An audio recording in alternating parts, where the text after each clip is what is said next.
Why do certain seniors die early while others seem to defy age? It's not just about luck or good genes. Often it comes down to habits, choices, and subtle traits that build up quietly over time. In this video, we're not talking about rare diseases or freak accidents.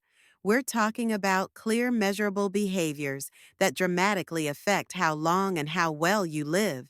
You might not even realize some of these traits are working against you. But once you do, you can start making changes that count. Because after 70, the gap between thriving and surviving gets wider.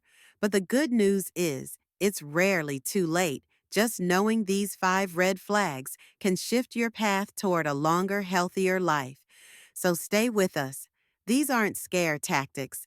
These are real life signals you can recognize and respond to. Starting today, number 1, social isolation. One of the most powerful yet invisible predictors of early death among seniors is a lack of genuine human connection. When someone spends most of their days alone without regular conversation or shared laughter, the body starts to interpret that silence as danger over time. This isolation doesn't just cause sadness, it triggers real physical stress. Cortisol rises, blood pressure climbs, immune function weakens, and without the buffer of social connection, small health problems can quickly become life-threatening. Consider Peter, a 79-year-old widower who spent years eating dinner in silence. No phone calls, no drop-ins, no small talk at the store.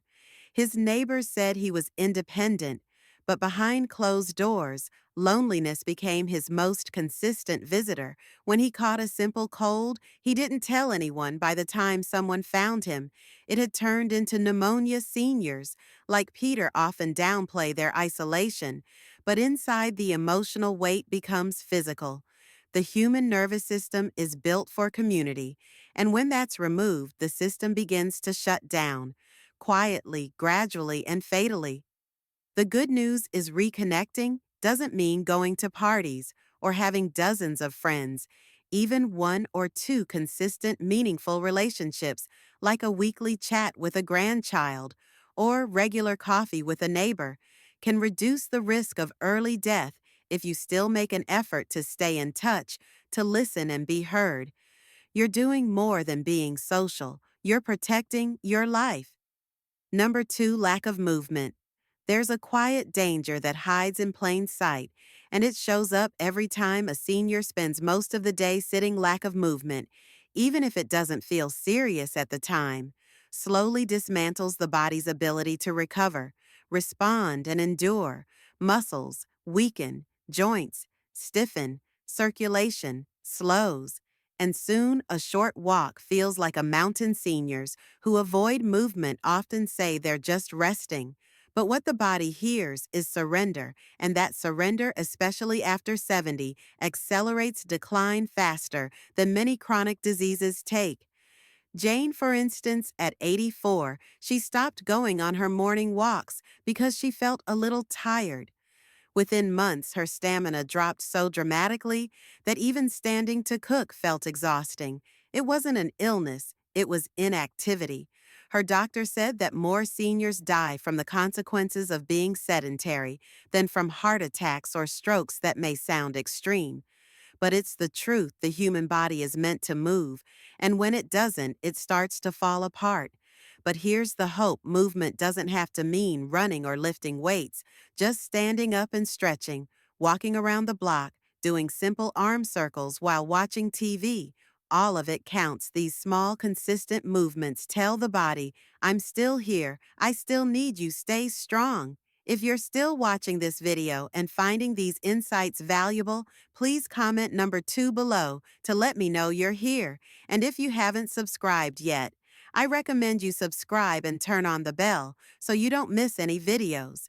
Your support helps us continue creating good content to inform and inspire you. Now let's move forward. Number 3, emotional isolation. One of the most dangerous and often overlooked threats to longevity is emotional isolation. It's not just about being alone, it's about feeling alone. Even when others are around after 70, many seniors slowly retreat from social circles, lose touch with friends, or stop making the effort to connect over time. The silence settles in, and with it comes a cascade of health consequences. Studies have shown that chronic loneliness can increase the risk of death by nearly 30%. That's not a small margin. That's a red flag waving from the heart of the body's stress response system. When emotional isolation sets in, cortisol levels stay high, sleep quality drops, immunity weakens, and the desire to care for oneself begins to fade. Think about William, 79, who lost his wife and slowly stopped answering the phone. He said it was just easier that way, but within a year, he was barely eating, rarely moving, and had lost the will to attend even the smallest family gathering. It wasn't grief alone, it was disconnection. On the other hand, seniors who regularly engage with loved ones attend social events, volunteer, or even just chat with the cashier at the store show stronger mental health, better memory, and longer lives. Emotional connection acts like medicine. It stabilizes mood, gives structure to the day, and reaffirms the idea that life still has meaning. If you're over 70 and you've started pulling away, even a little pause and ask yourself what the withdrawal is really costing you, because the price isn't just boredom, it's vitality, resilience, and time. Number 4, irregular sleep patterns. One trait that consistently shows up in seniors who experience early decline is a disrupted or erratic sleep routine.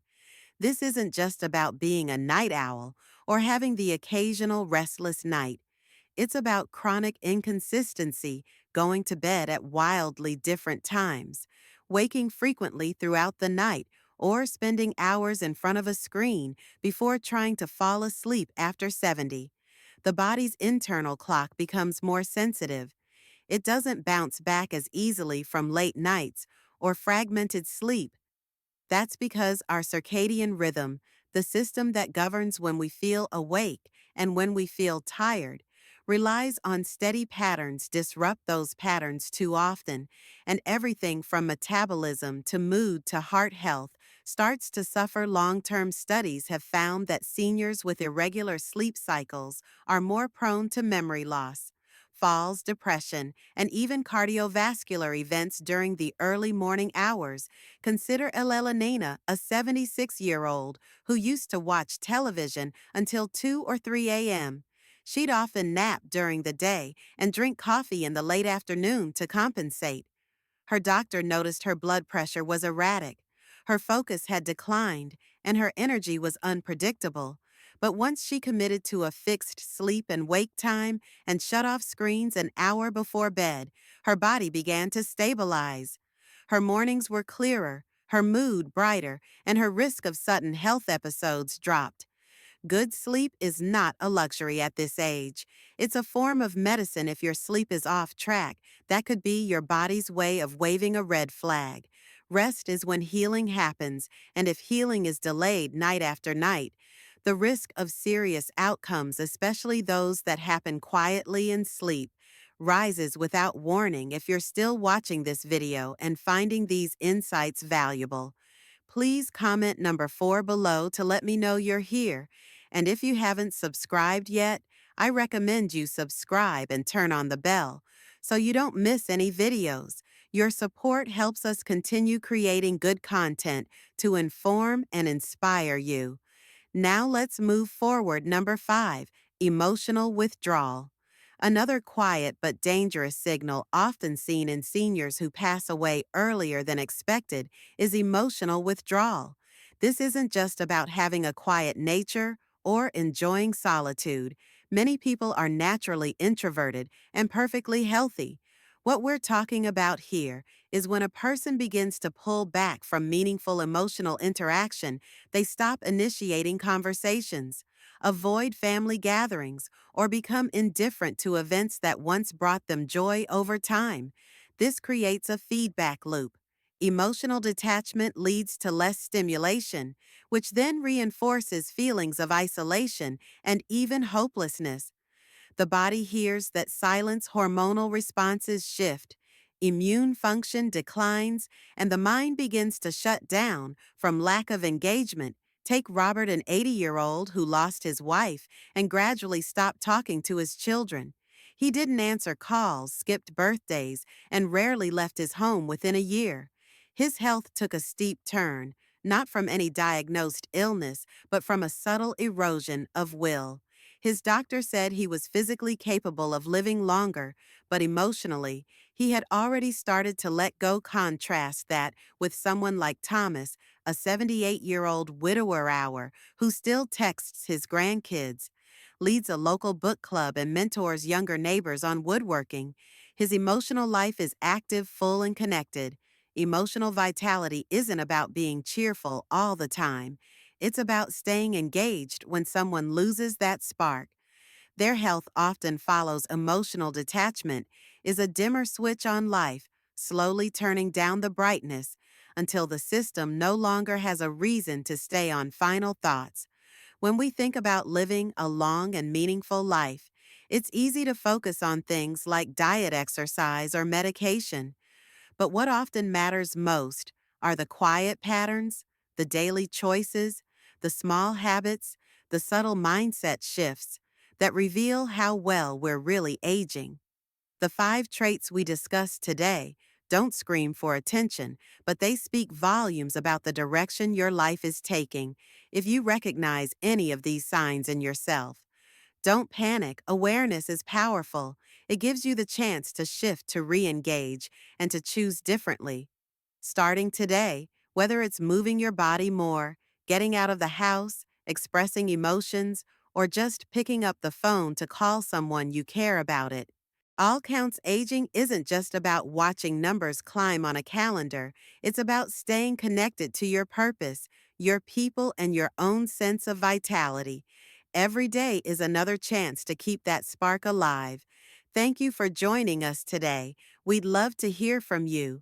Leave a comment below and share one thing you learned today and how you plan to use it in your life. Your thoughts are important to us, so don't hesitate to share them. Reading your comments gives us great motivation and encouragement. If you enjoyed this video and found it helpful, please like, subscribe, and share. Your support helps us continue creating good content to inform and inspire you. Thanks for watching, and we look forward to seeing you in the next video.